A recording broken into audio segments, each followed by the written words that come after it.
এই হারানামি গোস্বামী ইনি যে কথাগুলো বলছে, কথাগুলো আগে তোমরা শোনো, তারপর আমি কিছু বলবো এই হারানামি গোস্বামীকে নিয়ে। তোমরা ভিডিওটা লাস্ট পর্যন্ত দেখতে থাকো, অনেক কিছু বুঝতে পারবে। আজও হিংসা শিক্ষা দেওয়ার মতন এমন অনেক শিক্ষা প্রতিষ্ঠান আছে, যে শিক্ষা প্রতিষ্ঠানে বাচ্চাগুলোকে জিজ্ঞেস করলে, কিরে হিন্দুরা পচা না ভালো, বলে হিন্দুরা পচা। এই 8-10 বছরের বাচ্চাটা বলছে হিন্দুরা পচা। বলে কেন হিন্দুরা পচা বলছিস কেন রে? বলে মূর্তি পূজা করে, তাই মূর্তি পূজা করলে পচা। ও মূর্তি পূজা করে বলে পচা এরা? বলে হ্যাঁ। বলে কোত্থেকে শিখেছিস? বলে আমাদের যে গুরুদেব আছে সেই শিখিয়েছে। যদি আপনারা বিশ্বাস না করেন, আমি এরকম অনেকগুলো ভিডিও দেখাতে পারবো। বাচ্চাগুলো বলছে হিন্দুরা পচা। বলে কেন পচা? বলে ওরা মূর্তি পূজা করে তাই পচা। আচ্ছা, মূর্তি পূজা করলে পচা? বলে হ্যাঁ পচা। তুমি কি মাদ্রাসায় পড়ো? জি। আচ্ছা, হিন্দুরা পচা না ভালো? পচা। কিসের জন্য? মূর্তি পূজা করে। মূর্তি পূজা করলে কি হয়? হারাম। এটা হারাম। আচ্ছা আচ্ছা, এই জন্য হারাম কাজ যারা করে ওরা পচা। জি। এটা মানে কি তুমি শিখছো এটা? জি। আচ্ছা আচ্ছা, তুমি কোথা থেকে শিখছো এটা? মাদ্রাসা থেকে। মাদ্রাসা থেকে? মাদ্রাসার হুজুর বলছে যে মূর্তি পূজা যারা করে ওরা পচা এবং মূর্তি পূজা হারাম কাজ, এটা মাদ্রাসা থেকে বলছে? ও আচ্ছা, এই জন্য তুমি হিন্দু করে পচা মনে করো? জি। আচ্ছা, মাদ্রাসা থেকে আর কি শিখছো? জিহাদের কথা। জিহাদের কথা? জি। জিহাদ কি? অমুসলিমের সাথে যুদ্ধ করা। অমুসলিমের সাথে যুদ্ধ করা। জি। আচ্ছা আচ্ছা, এটাও তোমার মাদ্রাসা থেকেই হুজুর বলছে, শিখাইছে? জিহাদ কবে করবা? ইমাম মেহেদী চলে আসলে। ইমাম মেহেদী চলে আসলে জি। জিহাদ করবা? জি। এটা কি হুজুরেই বলছে? জি। আচ্ছা আচ্ছা, হুজুরে তোমারে কি বলে, মানে তুমি বড় হয়ে জিহাদ টিহাদ করবা বা এরকম কিছু কি বলছে কখনো? জি। কি বলছে একটু বলো তো। বড় হয়ে জিহাদ কি বড় হয়ে জিহাদ করবা এটা বলছে? জিহাদে তো অনেক মারামারি করা লাগে, অনেক তলোয়ার দিয়ে যুদ্ধ করা লাগে, এগুলা কি তুমি করতে পারবা? জি ইনশাআল্লাহ, আল্লাহ তৌফিক দান করলে করতে পারবা? জি। এই কনফিডেন্স, মানে এটা কি তোমার হুজুরে সাহস দেয় সবসময়? জি। আচ্ছা বেশ, মূর্তি পূজা করলে যদি হিন্দুরা পচা হয়, তো এদের সঙ্গে তোদের কি? বলে কি এদের সঙ্গে আমরা যুদ্ধ করব। পচা বলে যুদ্ধ করবে এদের সঙ্গে? বলে কি শিখিয়েছে? বলে আমাদের শিখিয়েছে, আমরা যেখানে পড়ি সেখানে আমরা শিখেছি। ছোট্ট শিশু, তাকে যদি এই কথা শেখানো হয়, আচ্ছা আমরা কখনো এই প্রকার কোনোদিন কাউকে শিখিয়েছি কি? আমরা এই ভিডিওতে দেখা যাচ্ছে কোনো এক ব্যক্তি এক মাদ্রাসার ছেলেকে জিজ্ঞাসা করছে যে হিন্দুদেরকে পচা কেন বলা হয়, হিন্দুদেরকে কেন পচা বলো। সে বাচ্চাটা যথেষ্ট ওই সম্বন্ধে কোনো জ্ঞান নেই, হ্যাঁ, যথেষ্ট ওই সম্বন্ধে তার অতটাও অভিজ্ঞতা নেই। সে বলছে যে আমাদের মাদ্রাসার হুজুর এটাই শিখিয়েছে যে বিধর্মীদেরকে পচা বলো, অথচ বিধর্মীদেরকে জালেম বলো। এটা কোনোদিনও আমাদের মাদ্রাসার শিক্ষকরা এরকম ভাবে কোনোদিনও কোনো বাচ্চাকে বলে না যে বিধর্মীদেরকে পচা বলো। বিধর্মীদেরকে কাফের বলা যায়, বিধর্মীদেরকে বহুত কিছু বলা যায়, তার মানে এটাই নয় যে পচা বলা। পচা শব্দটা অনেক একটা গভীরে চলে যায়, তাই পচা না বলাই উত্তম। সে যাই হোক, এটাই বললো। তারপর আরো কিছু প্রশ্ন করলো যে জেহাদ তোমরা কি করবা? সে বাচ্চাটা এটাই বলছে যে হ্যাঁ জেহাদ আমরা করব। হ্যাঁ, জেহাদটা কখন করা যায় এবং জেহাদ কাদের উপর ফরজ? জেহাদ কম বেশি যাদের জ্ঞান হয়েছে এবং যারা জ্ঞানী ব্যক্তি, তাছাড়াও যারা সাবাল লোক হয়েছে, তাদের উপরে জেহাদ চলে। হ্যাঁ, জেহাদ কখন চলে?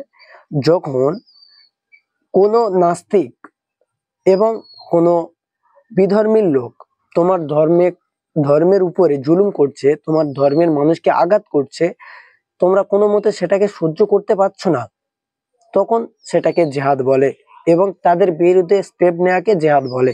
যেমন গাঁজা, যেরকম ইসরায়েল গাঁজাকে পুরো শেষ করে দিয়েছে, এর জন্য একটা আমাদের যে মক্কার ইমাম সাহেব, তিনি এটাকে প্রসন্ন দিয়েছেন যে এবার মুসলিমদের জিহাদ করা ফরজ হয়ে গেছে এবং মুসলিমরা এটা জিহাদ করতে পারে, কেননা ফিলিস্তিনকে পুরো শেষ করে দিয়েছে, খতম করে দিয়ে কত সহ্য করবে, তখন জিহাদ করাটা মুসলিমদের উপর ফরজ। বাচ্চাটা হয়তো বাচ্চা মানুষ, ওকে বলেছে এক, ও সেটা ক্যামেরার সামনে আরেকটা বলছে। তাই এই গোস্বামী ইনি এটা নিয়ে একটা ভিডিও করছে যে হিন্দুদেরকে পচা বলছে।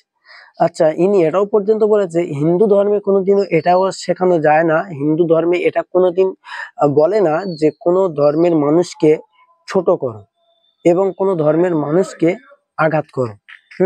ইনি এই কথা বলছে। আচ্ছা, আমি একটা কথা বলতে চাই এই গোস্বামীকে আমি এটাই বলবো যে দেখো, এই ভারতবর্ষে 70% হিন্দু, 30% মুসলিম, তাহলে 70% হিন্দু এটা কি করে বলতে পারে যে এই দেশটা, এই ভারতবর্ষ জনসাধারণের, এখানে মুসলিম বাস করবে, খ্রিস্টান বাস করবে, হিন্দু বাস করবে, ঠিক আছে, এই দেশটা প্রত্যেকটা মানুষ স্বাধীন করেছে, প্রত্যেকটা মানুষের এখানে অংশ রয়েছে এবং প্রত্যেকটা মানুষের শান্তি শৃঙ্খলা ভাবে থাকার একটা দায়বদ্ধ রয়েছে। কিন্তু সেখানে হিন্দু 70% বলে তারা এটাই বলতে চায় যে এই ভারতবর্ষ আমাদের, এই ভারতবর্ষ থেকে সেকুলাররা বার হয়ে যান, আমরা যেটা বলবো সেটা যদি করতে পারো তাহলে ভারতবর্ষে থাকো, নইলে ভারতবর্ষ থেকে বেরিয়ে যান, যারা সেকুলার তারা ভারতবর্ষ থেকে বেরিয়ে যান। এই কথার মানেটা কি? এই কথার পরিপ্রেক্ষিতে যদি কথা বলতে যাই তাহলে অনেক কিছু হয়ে যায়। সেকুলাররা ভারতবর্ষ থেকে বেরিয়ে যান। এটা, এই যে দেশটা, এটা তো সবাই স্বাধীন করেছে, এটা আমরা সবাই জানি যে এই দেশটা সবাই স্বাধীন করেছে, হিন্দু, মুসলিম, খ্রিস্টান, জৈন, বৌদ্ধ, সবাই। তাহলে আজকের হিন্দু 70% বলে কি করে বলতে পারে যে সেকুলাররা দেশ থেকে বেরিয়ে যান? তারপরে এই গোস্বামী বলে যে হিন্দুরা কোনোদিনও এরকম কুকট্ট ভাষায় কথা বলে না। তোমরা তো এই ভিডিও সবাই দেখেছো, কিছুদিন আগের ভিডিও। তারপরেও এই গোস্বামী বলে কি যে আমাদের হিন্দুরা কোনোদিনও কোনো ধর্মকে আঘাত করতে শেখেনি, কোনো ধর্মকে উচ্চ গলায় কথা বলে না, কোনো ধর্মকে আক্রমণ করে না। তাহলে এই যে ভারতবর্ষের হিন্দুরা রয়েছে, এরা তাহলে বারবার কেন বলে সেকুলাররা দেশ থেকে বেরিয়ে যান? এর মানেটি কি? এর অর্থাৎ কি?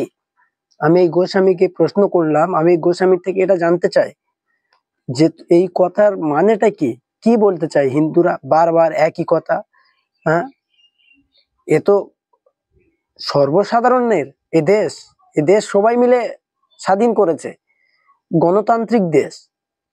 তাহলে হিন্দুরা কি করে বারবার এক কথা বলতে পারে দেশ থেকে বেরিয়ে যাও, দেশ থেকে বেরিয়ে যাও? কেন? দেশ তোমাদের? দেশ তো তোমাদের না, তাহলে তোমরা এত বড় বড় কথা কোত্থেকে বলো?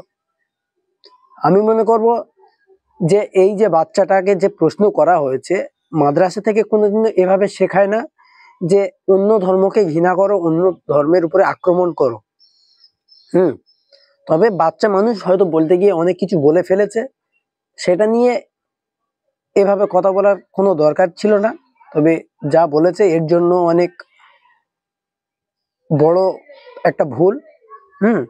আর আমি এটাই বলবো যে মাদ্রাসাতে কোনোদিনও এই ধরনের খারাপ শিক্ষা দেয় না যে অন্য ধর্মের উপরে আক্রমণ করো, অন্য ধর্মকে গালিগালাজ করো, অন্য ধর্মকে ছোট করো, এই ধরনের কোনোদিনও শেখায় না। মাদ্রাসায় যতটুকুই শেখানো দরকার ততটুকুই শেখায়, তার থেকে বেশি শেখায় না। তাই আমি বলবো এই বাচ্চাকে এবং এই গোস্বামীকে, এবং এই গোস্বামী যে কথাগুলো বলেছে বাচ্চাকে নিয়ে, যে হিন্দুরা পচা, হিন্দুরা মূর্তি পূজা করে, অবশ্যই করে, তোমার ধর্ম তুমি করো, এতে কোনো সমস্যা নেই। তারপরে এই বাচ্চাটা বলেছে, হয়তো কথার মধ্যে অনেক ভুলভ্রান্তি হয়েছে, এটা কোনো ব্যাপার নয়, সামান্য বিষয়। আমি এতটুকুই বলবো যে এই ধরনের কথা কখন না বলাই বেস্ট। কোনো সোশ্যাল মিডিয়াতে বাচ্চা মানুষকে প্রশ্ন করলেই অনেক কিছু বলবে, তাদের এই বিষয়ে অতটাও জ্ঞানগম্য নেই। তাই এই ধরনের প্রশ্ন কেউ করবেন না। আমি এতটুকুই বলবো, দেখা হচ্ছে পরের ভিডিওতে।